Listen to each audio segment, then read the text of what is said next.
وعلیکم السلام ورحمۃ اللہ۔ جناب جوہر شیخ اظہری نے ممبئی سے سوال پوچھا کہ اجینو موٹو نام سے جو نمک ہے اس کا کھانا کیسا ہے؟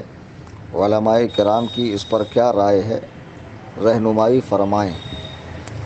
دیکھیے، قرآن مجید برہان رشید میں اللہ سبحانہ و تعالی سورۃ المائدہ کی آیت نمبر 87 میں ارشاد فرماتا ہے: یا ایہا الذین آمنوا لا تحرموا طیبات ما احل اللہ لکم ولا تعتدوا ان اللہ لا يحب المعتدین۔ کہ اے ایمان والو، حرام نہ ٹھہراؤ وہ ستھری چیزیں کہ اللہ نے تمہارے لیے حلال کیں، اور حد سے نہ بڑھو، بے شک اللہ حد سے بڑھنے والوں کو ناپسند فرماتا ہے۔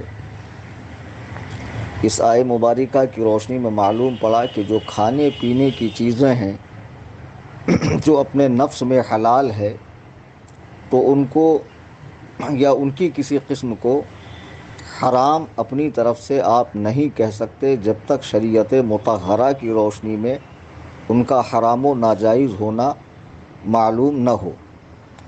اجینو موٹو نامی جو نمک ہے، آج کل اس کا بڑا ٹرینڈ ہے، بہت سارے سوپ میں، بہت ساری چائنیز ڈشز کے اندر وہ استعمال ہوتا ہے، اس میں بہت ساری ویج ڈشز بھی ہوتی ہیں۔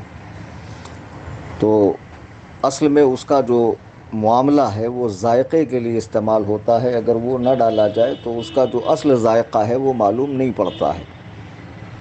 اب بعض لوگوں نے اس کو بے سوچے سمجھے حرام کہا، اور اس میں طرح طرح کی چیزیں ملی ہوئی ہے، یہ ہے وہ ہے۔ دیکھیے، جو چیز اپنے نفس میں حلال ہو، مثلا نمک، تو نفس نمک تو اس کا کھانا تو جائز ہے۔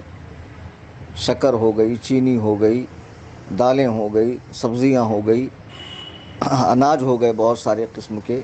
اب اس کی کسی خاص قسم کو آپ حرام کہتے ہیں تو اس کے لیے آپ کو شہادت شرعی چاہیے۔ اب جو لوگ اجینو موٹو نامی نمک کو حرام کہتے ہیں تو کس بنا پر کہتے ہیں؟ ان کے پاس شہادت شرعی کیا ہے؟ جب تک یقین کامل نہ ہو اس کے بارے میں کہ یہ چیز حرام اس کے اندر ملائی گئی ہے، آپ محض گمان کی بنیاد پر، قیاس کی بنیاد پر، اپنی رائے کی بنیاد پر اس کو حرام نہیں کہہ سکتے ہیں۔ وہ تو نمک ہے، اور اس میں کوئی ایسی چیز ملی ہوئی نہیں ہے، یا وہ جہاں پر بنتا ہے وہاں فیکٹری میں جا کر اگر کسی نے دیکھا ہو اور دیکھنے کے بعد اس کو یقین کامل ہو کہ اس میں یہ چیز ملائی گئی، تو وہ اس کی حد تک حرام ہو جائے گا، چونکہ اس نے دیکھا ہے۔ اب ضروری تو نہیں کہ اس نے دیکھا تو پوری دنیا نے دیکھا ہو، یا محض اس کے کہنے پر پوری دنیا مان لے گی۔ ہاں، بڑی تعداد میں مسلمانوں کے عادل لوگ، ثقہ لوگ، متقی لوگ جائیں، دیکھیں، اور پھر وہ ثبوت شرعی اور شہادت شرعی لے کر آئیں، تو اس بنیاد پر فیصلہ کیا جا سکتا ہے۔ جب تک ایسی بات نہ ہو، اجینو موٹو کے بارے میں کوئی فیصلہ کرنا کہ یہ ناجائز و حرام ہے یا اس سے بچنا چاہیے، ایسا کچھ نہیں ہے، کھا سکتے ہیں۔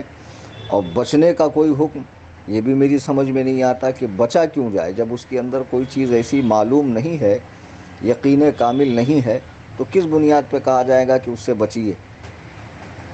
اور اس میں دوسری بات یہ کہ اگر ڈاکٹرز حضرات، اطباء حضرات، حکماء حضرات اگر یہ یقین کے ساتھ کہیں کہ اس کا کثرت استعمال یا قلت استعمال بھی اس کا نقصان دے گا، یعنی تھوڑا سا استعمال بھی نقصان دے گا یا زیادہ نقصان استعمال دے گا، تو اس طبی مشورے پر عمل کرتے ہوئے پھر آپ کو اس کو نہیں کھانا چاہیے۔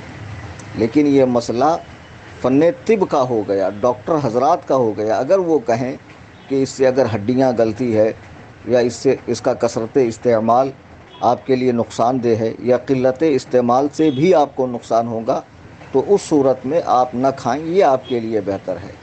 لیکن اگر یہ بات نہ ہو، محض چائنا سے آ رہا ہے اور کفار کے ملک سے آ رہا ہے، اور ہمارے نمک سے اس کی صورت الگ نظر آتی ہے، اور اس کا ٹیسٹ ہمارے نمک سے الگ ہے، اس بنیاد پر کہہ دینا کہ اس کا کھانا جائز نہیں ہے، اس میں یہ ملا ہو سکتا ہے، وہ ملا ہو سکتا ہے، یہ درست نہیں ہے۔